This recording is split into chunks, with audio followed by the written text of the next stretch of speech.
Hello दोस्तों, आप सभी का स्वागत है आपके अपने YouTube चैनल मैथ मनोरंजन पर। दोस्तों हमारा टॉपिक चला है बीजीय व्यंजक व बहुपद। इसमें दोस्तों हमने आपको बीजीय व्यंजक, चर, अचर, राशि आदि के बारे में बता दिया था और उसके क्वेश्चंस भी आपको करा दिए थे। तो चलिए आज हम दोस्तों आपको बहुपद के बारे में बताएंगे और एक पदी, द्विपदी, त्रिपदी क्या होता है, बहुपद क्या होते हैं, इसके बारे में बताने वाले हैं। तो दोस्तों आगे बढ़ने से पहले आपको बीजीय व्यंजक के बारे में दोबारा से थोड़ा रिपीट करा देते हैं। तो देखिए बीजीय व्यंजक क्या होता है दोस्तों। बीजीय व्यंजक देखिए बीजीय और व्यंजक, ठीक है, बीजीय व्यंजक। अब बीजीय व्यंजक दोस्तों क्या होते हैं, देखिए जब कोई राशि x y z abc आदि में प्रदर्शित किया जाता है तो उसी को हम बीजीय व्यंजक कहते हैं। जैसे दोस्तों आदि में प्रदर्शित का मतलब है कि जैसे हो सकता है दोस्तों, कैसे होगा कि इसको हम ले सकते हैं 2x 5y 6z 4b 4c, ऐसे दोस्तों कुछ भी हो सकता है। यानी ये जो हमारा पद होंगे चर और अचर राशि से मिलके बने होंगे। जैसे कि 2x 5y 6z 4b। अब इसमें चर क्या होता है, चर के बारे में दोस्तों हमने आपको बता ही रखा है। चर क्या होता है और अचर क्या होता है। चर का मतलब है कि दोस्तों चर वे राशियां जिनका मान समय समय पर चेंज होता रहता है, उन्हीं को हम क्या बोलते हैं, चर राशि। और जिनका मान कभी भी चेंज नहीं होता है उन्हीं को हम बोलते हैं अचर राशि। अब दोस्तों चर राशि क्या था, चर राशि हमने दोस्तों आपको बता ही रखा है कि चर राशि जो होती है ना, वो होती है a b c dot dot dot x y z, यानी x y z तक होती हैं। और अचर राशि क्या होती हैं, इसके बारे में भी हमने आपको बता ही दिया था। अचर राशि होती हैं 0 1 2 3 डॉट डॉट डॉट, ये होती हैं दोस्तों अनंत तक होती हैं। तो इन्हीं को हम क्या कहते हैं, अचर राशियां। अचर राशि होती हैं 0 1 2 3 होती हैं और चर राशियां ABC XYZ तक होती हैं टोटल, यानी ABCDEFG जितनी भी होती हैं उन्हीं को हम क्या कहते हैं, चर राशियां कहते हैं। अब दोस्तों ये तो हो गई हमारी बीजीय व्यंजक की बात है। अब चलते हैं बहुपद पर। देखिए बहुपद क्या होते हैं दोस्तों। बहुपद जब कई बीजीय व्यंजक मिलकर के एक पद का निर्माण करते हैं तो उसी को हम बहुपद कहते हैं। जैसे दोस्तों मान लेते हैं 6a plus 4b plus 6c, ये दोस्तों क्या होगा हमारा, ये हमारे बीजीय व्यंजक हो गए 1 2 3, ये बीजीय व्यंजक हो गए, तीनों बीजीय व्यंजक हैं, यानी 6a 4b और 6c। और इनको मिला करके ये जो हमारा तैयार हुआ इसी को हम बोलेंगे बहुपद। ऐसे ही दोस्तों और मान लेते हैं कि यहाँ हो सकता हमारा, जैसे कि देखिए यहाँ मान लेते हैं 2x plus 3y plus 6z ऐसे। तो दोस्तों इसी प्रकार कुछ भी हो सकता है, तो इन्हीं को हम कहते हैं बहुपद की एक विशेषता हो रहा है दोस्तों। बहुपद में दोस्तों क्या होता है कि इसमें जो हमारी पावर होगी वो पूर्ण होंगी पावर।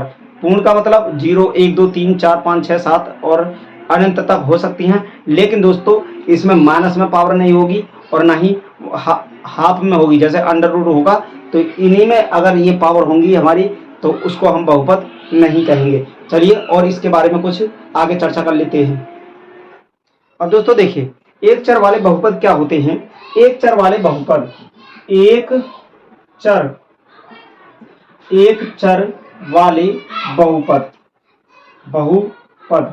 एक चर वाले बहुपद दोस्तों, एक चर वाले बहुपद कैसे होते हैं। एक चर वाले बहुपद क्या होते हैं, एक चर राशि वाले ऐसे बीजीय व्यंजक जिसमें चर के घातांक सदैव पूर्ण संख्याएं, यानी पूर्ण संख्या का मतलब है 0 1 2 3 डॉट डॉट कुछ भी हो सकता है, पूर्ण संख्या ही होनी चाहिए दोस्तों, ही हो, उन्हें एक चर वाले बहुपद कहते हैं। जैसे 2x² प्लस 3, तो यहाँ पे क्या होगा हमारा पूर्ण संख्या है ना, 2 पूर्ण संख्या है, पावर जो है इसका, इसमें भी 3 है, इसमें 2 है, तो यहाँ पे 1 है, यहाँ पे 2 है, यहाँ पे 1 है।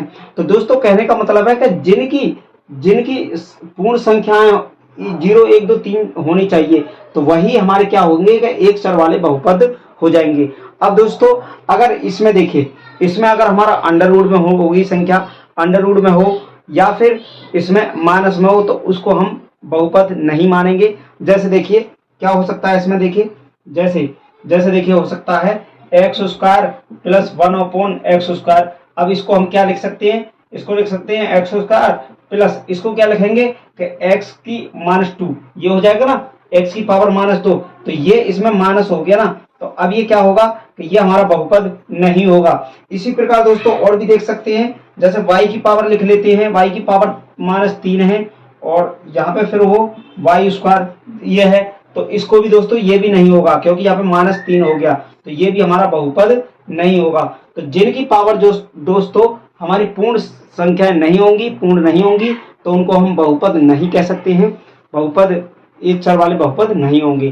चलिए अब इसमें दोस्तों बहुपदों के प्रकार, बहुपदों के प्रकार क्या होते हैं, बहुपदों के प्रकार, बहुपदों पदों के प्रकार, बहुपदों के प्रकार, बहुपदों के प्रकार दोस्तों, बहुपदों के प्रकार क्या होते हैं, जैसे होगा एक पदी, एक पदी हो जाएगा, यानी एक पदी, एक पदी क्या होगा दोस्तों, एक पदी क्या होता है, केवल एक पद वाले बहुपद को एक पदी कहते हैं। एक पद वाले क्या हो जाएंगे, जिनमें केवल दोस्तों एक ही पद होगा, जैसे हो सकता है 8x हो गया, 8x हो गया, 5x² हो गया, 6x हो गया। अब ये क्या है दोस्तों, हमारे एक पद वाले हैं, ठीक है, एक पद वाले हैं तो इनको एक पदी बोलेंगे।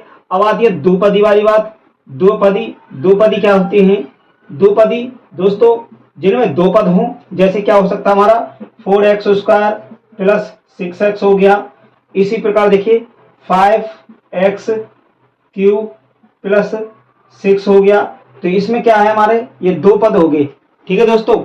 अब इसमें इसी प्रकार हमारा त्रिपदी हो सकता है, त्रिपदी क्या होता है, त्रिपदी जैसे होगा 4x² प्लस 3x प्लस 4, ये हो गया हमारा त्रिपदी। अब ऐसे ही 6x की घात 3 प्लस 4x प्लस 6x, ये हो गया, सॉरी x नहीं हो गया, हाँ ये हो गया, ठीक है, तो या x² होगा और यहाँ 6x हो गया। अब ये क्या हो गया हमारे, ये हो गए दोस्तों त्रिपदी। तो इन्हीं को हम एक पदी, दो पदी और त्रिपदी कह सकते हैं। और दोस्तों इसमें ये हमारे एक पदी हो गया, यानी एक पद है, इसमें एक पद हो गया, इसमें एक पद, इसमें एक पद, ठीक है। दो पद में क्या हो गए, दो पद हो गए, 4x² और 6x, दो पद हो गए, एक दो, इसमें भी दो पद हो गए। इसी प्रकार त्रिपदी में क्या हो गया, तीन पद, एक दो तीन पद। अब इसमें देखिए एक दो तीन पद, तो जिसमें तीन पद हो गए त्रिपदी हो गया, दो पद हो गए द्विपदी हो गया, और एक पदी में एक पद हो गया। जैसे कि दोस्तों आप सुनने में ही समझ में आ रहा होगा। अब दोस्तों इसमें देखिए बहुपद की घात के बारे में जानते हैं। अब देखिए बहुपद की घात क्या होता है दोस्तों, बहुपद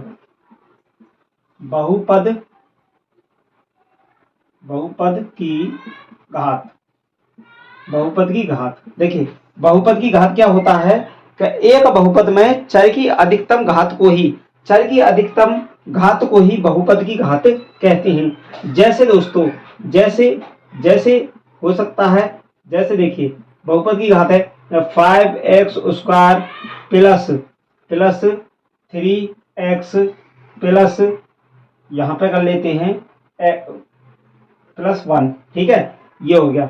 इसी प्रकार दोस्तों देखिए और भी इसमें ले सकते हैं, हम कुछ भी ले सकते हैं, ऐसे ले लेते हैं 6x² प्लस 2x -6, तो ये हो गया, ठीक है, ऐसे हो गया, तो ऐसे ये हो गए हमारे। तो इसमें हमारी घात क्या हो जाएगी, बहुपद की घात, जैसे इसमें कितनी हो गई, दो, जो हमारी इसमें अधिकतम घात होगी ना उसी को क्या बोलेंगे, बहुपद की घात बोलेंगे, ठीक है। जैसे बहुपद की घात इसमें दो हो गया, इसमें दो हो गया, और भी ले सकते हैं, जैसे 5x की घात 3 plus 4x² plus 6x plus 2, तो इसमें घात कितनी हो गई हमारी, 3, यानी अधिकतम घात को ही दोस्तों, अधिकतम घात को ही बहुपद की घात कहते हैं, बहुपद की घात कहते हैं, यानी अधिकतम घात को ही बहुपद की घात कहते हैं। अब देखिए इसमें रेखीय बहुपद, अब आगे देखिए इसमें पहला है रेखीय बहुपद, क्या होता है, रेखीय, ठीक है, रेखीय बहुपद, बहुपद। रेखीय बहुपद क्या होता है दोस्तों? जिसकी पावर केवल एक होती है, जिस बहुपद की घात केवल एक होगी यानी इकाई होगी, उसे रैखिक बहुपद ही कहते हैं। बहुपद कहते हैं जिसकी एक ही घात होगी। जैसे क्या हो सकता है? जैसे 5x प्लस 2 हो गया और यहाँ 3y प्लस 6 हो गया। तो इनमें जो है ना एक ही पावर होगा, इसका एक ही होगा, यहाँ भी एक ही होगा, तो इनका पावर एक ही होगा, तो इसको क्या बोलेंगे? रेखीय बहुपद। रेखीय बहुपद। अब देखते हैं दूसरा होता है दोस्तों द्विघात बहुपद। दूसरा क्या है? द्विघात द्विघात बहुपद।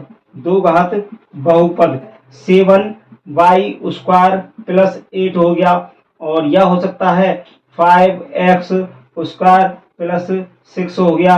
तो इसकी पावर जो है 2 है। इसी प्रकार दोस्तों हमारा तीसरा होता है दो घात हो गया, रेखीय बहुपद हो गया, दो घात हो गया। और तीसरा क्या है?